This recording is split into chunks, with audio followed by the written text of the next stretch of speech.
Hi everybody, I'm Brie the Plant Lady checking in with a mid-September weekly garden tour featuring the native plants that I have growing here in Fuquay-Varina, North Carolina. Behind me, we have Calicarpa americana, Welch's Pink.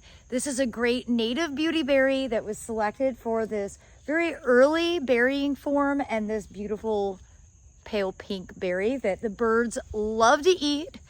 They do come true from seed, and I'm going to show you firsthand because I have got a seedling Welch's Pink growing right here at the base of this water oak that was absolutely planted from a bird that pooped from sitting up in those branches. But everything here in the gardens is really starting to look great as we get closer and closer to the fall open garden, which is this Saturday, September 20th from noon to 4 p.m. Let me go ahead and turn this camera around so that you can have an up-close view. Well, here in the east meets west border, I have been running sprinklers, even though some of these plants do look very, very dry. And I did have monarchs. I don't know if I made a video showing them, but they ate down the milkweeds that were here, and I moved them to some Asclepias, and the caterpillars went ahead and ate all those, and hopefully they are on their way to becoming something, to becoming a butterfly. Sorry, I am totally distracted. Oh, that is a cicada. Is that a shell? Yes, okay. The pollinator hotel does not have any native pollinators living in it. And actually it's odd because it doesn't have any spider webs really either. I always laugh because I'm like, you know, I had it full of natural stuff and I still didn't have any pollinators, and it just got to be so cumbersome. I just put in some permanent stuff and it doesn't get a lot of activity. But you can tell from the green grass and the sprinkler position that I have been watering, and everything's doing well. The pycnanthemum doing its job like a rock star. The scutellaria, I actually could cut all of this back. And I don't know if it would reflush with more flowers this late in the season, but maybe I should try. The muhly grasses are just starting. It's pretty early, usually October, November, but the white muhly is definitely my favorite. And you can see Aiden and I got this border. We put down a nice fat layer of veggie mix from Soil Cube, and then we seeded one package of California poppies, and it covers 200 square feet. So we wanted to get that measurement to be able to tell people on Saturday at the seed sale, and I'm really happy that we got that done. I don't see any of those germinating, but I am seeing some buckwheat and maybe some crimson clover, which we didn't even sow, but because we put down nice compost and then I've been watering, dormant seeds are actually starting to emerge. Go figure. That's what happens when you have a seed bank. I have been running the sprinkler on these borders with regularity because I want them to look good, and we are really dry, and it doesn't matter that they're native. They don't want to be bone dry. You can see, like, you know, I've had a lot of leaf drop because even irrigating it, it's not staying wet enough. So this is as good as it's gonna get when we go through long periods without rain. Let's say the salvia azurea is amazing. This is bloomed all summer long. It would be better farther back in the border because it's kind of weird and floppy, but that's one plant that is super reliable, long blooming, really, really highly recommend. And as you can see, the grasses in this border are really starting to get some bulk and start to put up seed heads.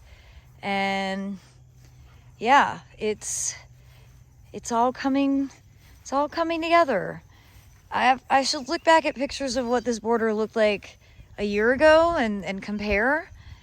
But I think once I got it weeded and mulched the edges, that made a big difference.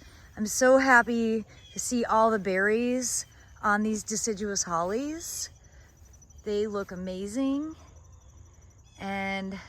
the Vernonia, a lot of seed on the Vernonia, which I should collect. I know I should start collecting the native seed and offer that at the spring open garden. I just got to get through, Saturday first, and then I can start wrapping my head around the future next May. And I did plant some, I'm not sure, cauliflower, broccoli, something along this edge, just because I can reach it with the hose that I water all the containers with, and it was open space. So I'm gonna have a little bit of vegetable production here in these native borders. It's not really the easiest place to integrate vegetables because I did such a dense planting that there really isn't room for very many veggies, and because these borders are way out sort of on the far reaches of the property, it's difficult to keep them irrigated even though I turn the sprinkler on every single day. So it's not the best location for growing vegetables, but I'm gonna try right here along this edge. I also got some broccolis, I think broccolis, planted along this edge because it's also available and easily accessed with a hose. I'm definitely planning to remove the Solidago from this border. It's just too dominant. And that'll give me the opportunity to put in some other things that are a bit more delicate, maybe actually stay in their place a little better. You know, it's all learning experience, and that's the thing about a garden. You're kind of meant to change it.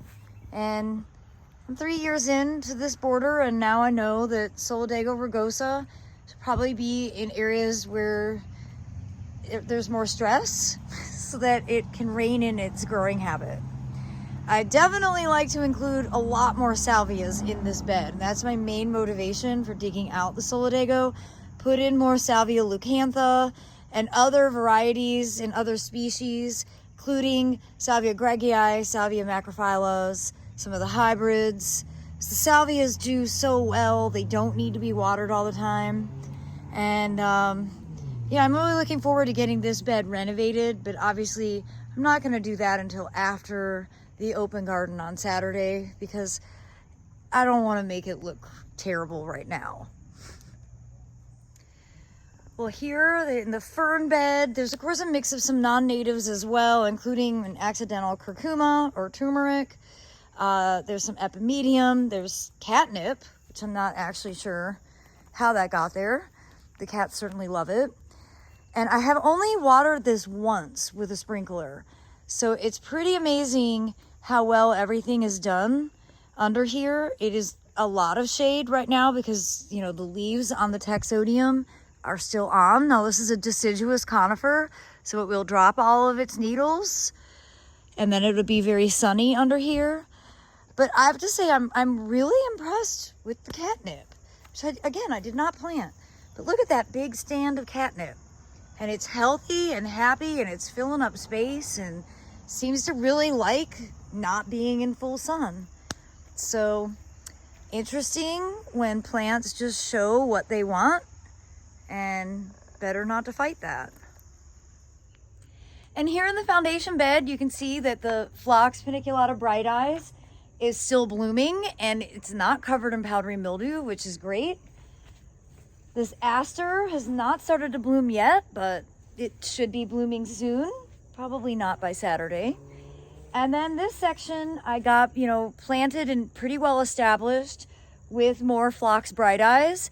And I did add some cauliflower along this edge because again, it's open space and I can access it easily with a hose. And that's really the critical component for integrating vegetables, whether it's in a typical ornamental landscape or a native landscape.